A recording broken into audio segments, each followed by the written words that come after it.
सोचें कि आपके पास यहाँ एक दरवाज़ा है जिस पर नीला दरवाजे का नॉब लगा हुआ है। इनमें से कोई भी 10 न्यूटन फोर्स इस दरवाजे को हिंज या किसी महवर के गिर्द घुमा देगी, जिसे कभी कभी पिवट पॉइंट भी कहते हैं। इनमें से कोई भी फोर्स दरवाजे को घुमा सकती है। मेरा सवाल ये है कि अगर आप इनमें से किसी एक जगह पर फोर्स लगाएं तो कौन सी फोर्स इस दरवाजे में सबसे ज्यादा एंगुलर एक्सेलरेशन पैदा करेगी। और आप सोच सकते हैं कि 10 न्यूटन तो 10 न्यूटन ही है, सब बराबर असर डालेंगे, लेकिन ऐसा नहीं है। असल में हम दरवाजे का नोब दरवाजे के आखिर में इसीलिए लगाते हैं। ये सिर्फ 10 न्यूटन फोर्स जो बाहर वाले किनारे पर है सबसे ज्यादा एंगुलर एक्सेलरेशन पैदा करेगी। ये फोर्स इस दरवाजे को सबसे तेजी से घूमने पर मजबूर करेगी। और ये बात मुझे पहले अजीब लगती कि मैं सोचती कि आखिर इसे ये फायदा क्यों मिल रहा है। मेरा ख्याल है कि इसको समझने का सबसे अच्छा तरीका ये है, चाहे ये सारी फोर्सेस एक ही जाविये से गुजर रही हैं, जैसे अब ये 20 डिग्री से गुजर रही हैं, अब ये सब 30 डिग्री से गुजर रही हैं, फिर 45, 60 और 90। चाहे ये सारी फोर्सेस एक ही जाविये से गुजर रही हैं, लेकिन ये सब एक जितना फासला तय नहीं कर रही हैं। इनमें से कुछ फोर्सेस ज्यादा फासले पर लगाई गई हैं, तो इसे देखें। अगर आप इस चीज को घूमता हुआ तस्वुर करें तो ये सुर्ख फोर्स और ये बाहर वाली गुलाबी फोर्स, ये दोनों बहुत ज्यादा डिस्टेंस यानी फासला तय करती हैं इस अंदरूनी पीली फोर्स के मुकाबले में। ये फोर्स बहुत ही कम डिस्टेंस तय कर रही है। और आप सोच सकते हैं कि इससे क्या फर्क पड़ता है। फर्क इसलिए पड़ता है कि अगर आपको वर्क डन याद हो तो वर्क डन फोर्स के हिसाब से प्रोपोर्शनल होता है, लेकिन यहाँ सब 10 न्यूटन की हैं तो इससे यहाँ फर्क नहीं पड़ता। और ये इस डिस्टेंस के भी प्रोपोर्शनल होता है जिस पर वो फोर्स लगाई गई हो। और चूंकि ये बाहर वाली फोर्स बहुत ज्यादा डिस्टेंस तय कर चुकी है इन अंदरूनी फोर्सेस के मुकाबले में, इसने एक ही जाविये पर ज्यादा वर्क किया है। और अगर आप ज्यादा वर्क करेंगे तो आप दरवाजे में ज्यादा काइनेटिक एनर्जी डालेंगे, तो ये एक ही जाविया पर इन बाकी फोर्सेस के मुकाबले में ज्यादा तेजी से चलेगा। और इसीलिए एंगुलर मैकेनिक्स में आप सिर्फ फोर्सेस के बारे में नहीं सोच सकते, आपको टॉर्क के बारे में भी सोचना पड़ता है। टॉर्क का सिंबल नंसी है, ये यूनानी हर्फ टाउ है। और टॉर्क की मिकदार जो फोर्स से पैदा होती है, यानी टॉर्क पैदा करने के लिए फोर्स चाहिए, लेकिन ये सिर्फ फोर्स से ज्यादा है।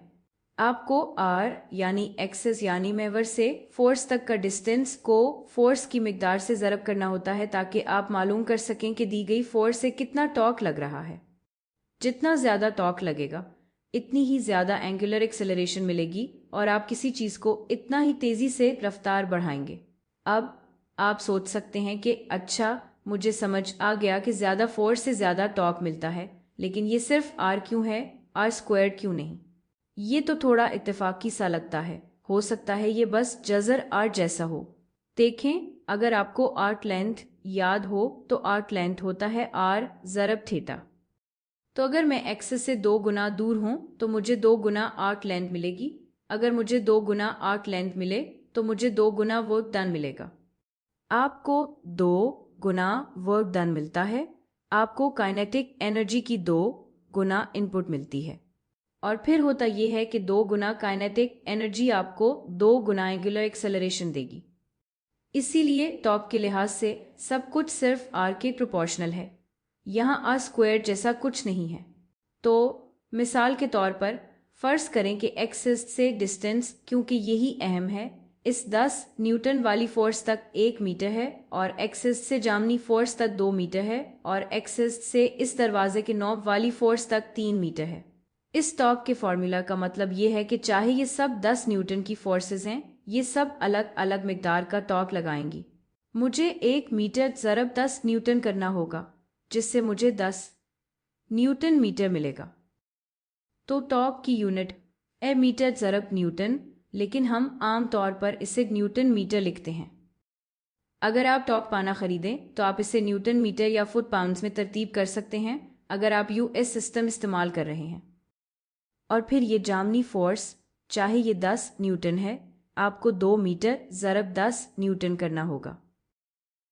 इससे टॉर्क 20 न्यूटन मीटर लगेगा और दरवाजे के नॉब वाली फोर्स जीत जाएगी, क्योंकि 3 ज़रब 10 से टॉर्क 30 न्यूटन मीटर हो जाएगा।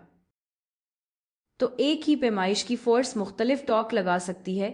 یہ اس بات پر وابستہ ہے کہ وہ ایکسس سے کتنی دور ہے۔ تو ایک جگہ آپ کو احتیاط کرنی ہے، یہ ٹارک اصل میں ایک ویکٹر ہے، اس کی سمت ہوتی ہے، یہ مثبت بھی ہو سکتا ہے اور منفی بھی۔ اگر آپ مکمل انجینئرنگ فزکس کر رہے ہیں تو اصل میں یہ ٹارکس یہاں اسکرین سے باہر یا صفحے سے باہر کی طرف اشارہ کریں گی، لیکن انٹرو الجبر بیسڈ فزکس اور زیادہ تر مسائل میں آپ عام طور پر صرف مخالف گھڑی کی سمت یا گھڑی کی سمت کو ٹارک کی سمت کے طور پر سمجھ کر کام چلا سکتے ہیں، یعنی یہ فورسز اس چیز کو مخالف گھڑی کی سمت میں گھمانے کی کوشش کر رہی تھی، تو ان سب کا سائن ایک ہی ہوگا، یعنی رواج یہ ہے کہ مخالف گھڑی کی سمت کو مثبت مانا جاتا ہے، تو ہم ان سب کو مثبت کہیں گے۔ اگر کوئی فورسز سسٹم کو گھڑی کی سمت گھمانے کی کوشش کریں تو ان ٹارکس کو منفی کہیں گے۔ آپ دونوں طریقوں سے کر سکتے ہیں، بس یہ ضروری ہے کہ آپ ایک ہی طریقے کی پیروی کریں۔ زیادہ تر کتابیں یہی طریقہ لیتی ہیں، تو آپ کو یہ بات ذہن میں رکھنی چاہیے۔ اور پھر آخری بات جس کا خیال رکھنا ہے، میں یہ ساری فورسز آر کے ساتھ بالکل پرپینڈیکولر یعنی کھڑا بنا رہی ہوں، اور اگر ایسا ہے تو آپ بس آر ضرب ایف کریں گے۔ اگر آپ کی فورس کے مختلف حصے ہیں تو آپ کو یہ دیکھنا ہے کہ یہاں صرف پرپینڈیکولر والا حصہ ہی استعمال کرنا ہے۔ تو اگر یہاں کوئی عجیب سا زاویہ ہو تو آپ کو صرف وہ حصہ چاہیے جو سیدھا اس پرپینڈیکولر لیور آرم پر پرپینڈیکولر زاویے میں ہو۔ ہاں، اس بارے میں آگے اور بات کریں گے۔ ابھی کے لیے آئیں کچھ مسائل حل کر کے اس فارمولا کو سمجھنے کی کوشش کرتے ہیں۔ تو ذرا یہ مثال دیکھیں، یہاں آپ کے پاس ایک خوبصورت دروازہ ہے، جیسے کسی مہنگے ہوٹل یا ریسٹورنٹ میں ہوتا ہے، جو ایک گھومتا ہوا سرکل ہوتا ہے اور آپ دونوں طرف سے اندر جا سکتے ہیں۔ یہ اوپر سے دیکھنے کا منظر ہے۔ اب سوچیں کہ آپ ہوٹل میں داخل ہو رہے ہیں، آپ یہاں دھکا دے رہے ہیں، آپ نے فزکس پڑھی ہے، آپ کو پتا ہے کیا کرنا ہے۔ تو آپ یہاں 20 نیوٹن کی فورس لگا رہی ہیں۔ فرض کریں کوئی اور دوسری طرف سے آ رہا ہے، سب عجیب سا ہو رہا ہے اور وہ دوسری طرف سے اندر جانے کی کوشش کر رہا ہے اور ایک تعطل یا اسٹیل میٹ بن گیا ہے۔ آپ دونوں فورسز لگا رہے ہیں لیکن کچھ ہو نہیں رہا۔ اس کا یہ مطلب نہیں کہ دونوں فورسز برابر ہیں۔ اگر آپ یہاں اینگولر موشن کے لحاظ سے اسٹیل میٹ میں ہیں تو اس کا مطلب ہے کہ آپ کے ٹارکس برابر اور مخالف سمت میں ہیں، وہ ایک دوسرے کے خلاف ہیں۔ ان کی مقدار ایک جیسی ہے لیکن ٹارک کی سمت مخالف ہوگی۔ تو اگر آپ یہاں اسٹیل میٹ میں ہیں تو اس کا مطلب ہے کہ جو ٹارک آپ اپنے 20 نیوٹن سے لگا رہے ہیں وہ دوسرے شخص کی ٹارک کے برابر ہونا چاہیے۔ تو آئیں دیکھتے ہیں کہ اس شخص کو کتنی فورس لگانی ہوگی۔ یہ 20 نیوٹن نہیں ہوگی، وہ یہاں ایکسس کے قریب پش کر رہا ہے، تو اسے زیادہ فورس لگانی ہوگی۔ کتنی زیادہ فورس؟ ہم ٹارک کا فارمولا استعمال کر کے یہ معلوم کر سکتے ہیں۔ اگر یہاں روٹیشن یعنی گردش نہیں ہو رہی تو ٹارکس برابر ہوں گی، یعنی توازن ہو گیا ہے۔ اگر آپ کی فورس 20 نیوٹن ہے، آپ ایکسس سے 3 میٹر دور فورس لگا رہے ہیں، تو آپ کا آر ہوگا 3 میٹر ضرب 20 نیوٹن، یعنی آپ 20 ضرب 3 یعنی 60 نیوٹن میٹر کا ٹارک لگا رہے ہیں۔ اس کا مطلب ہے کہ دوسرے شخص کو 60 نیوٹن میٹر کا ٹارک لگانا ہوگا، لیکن اس کا آر 2 میٹر نہیں ہے۔ یہاں دھیان رکھیں، ہمیشہ ایکسس سے ناپنا ہے، یعنی وہ نقطے جہاں سے آپ روٹیشن کر رہے ہیں۔ یہ ہوگا 1 میٹر۔ یہ دروازہ یہاں بالکل سیمیٹرک یعنی متوازن ہے، تو یہ ہوگا 1 میٹر ضرب ایف۔ اور اگر آپ یہ 60 نیوٹن میٹر لیں اور اسے 1 میٹر سے تقسیم کریں تو آپ کو ملے گا کہ یہاں جو فورس ہے وہ 60 نیوٹن ہونی چاہیے۔ تو اس شخص کو زیادہ فورس لگانی ہوگی۔ اصل میں وہ ایکسس کے 3 گنا قریب دھکا دے رہا ہے، تو اسے 3 گنا زیادہ فورس لگانی ہوگی جتنی آپ لگا رہے ہیں۔ آپ کے پاس یہاں 3 گنا زیادہ فائدہ ہے اس دروازے کو پکڑنے میں دوسرے شخص کے مقابلے میں۔ اچھا، ایک اور مثال کی کوشش کرتے ہیں تاکہ ہمیں اچھی طرح سمجھ آ جائے۔ فرض کریں اب رش کا وقت ہے، اوپر سے دیکھنے کا منظر ہے وہی سرکلر دروازہ، 3 لوگ ایک ساتھ اندر جانے کی کوشش کر رہے ہیں، تو یہ تو بالکل پاگل خانہ بن جائے گا۔ اس بار میں جاننا چاہتی ہوں، یہاں اسٹیل میٹ نہیں ہوگا، دروازہ کسی نہ کسی سمت میں گھومے گا۔ میں جاننا چاہتی ہوں کہ نیٹ ٹارک کیا ہے۔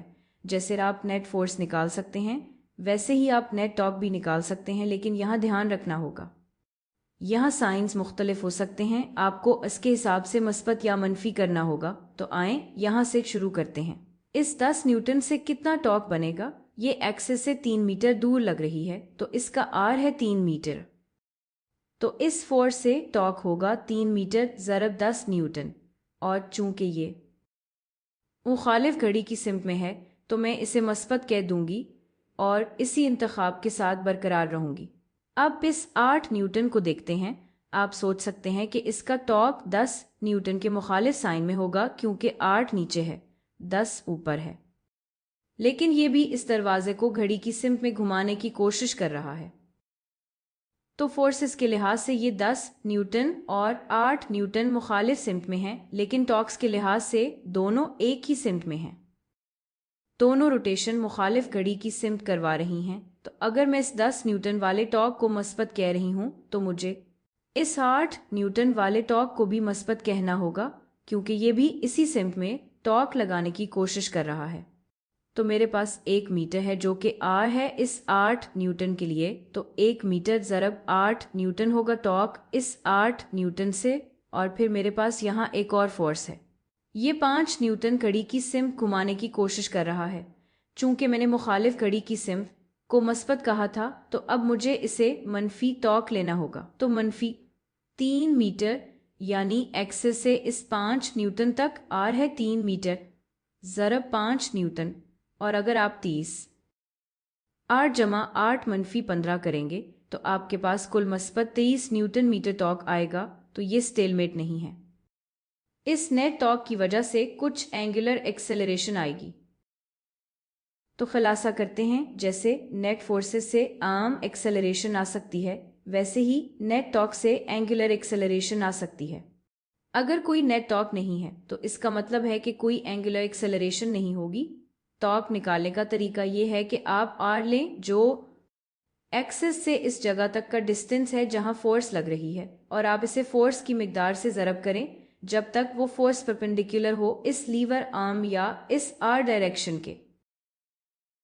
ध्यान रहे कि टॉर्क एक वेक्टर है। आम तौर पर हम मुखालिफ घड़ी की सिमत को मस्बत और घड़ी की सिमत को मनफी लेते हैं, लेकिन अगर आप बरकरार रहें तो आप जिसको चाहे मस्बत कह सकते हैं, बस दूसरे को मनफी कहना होगा।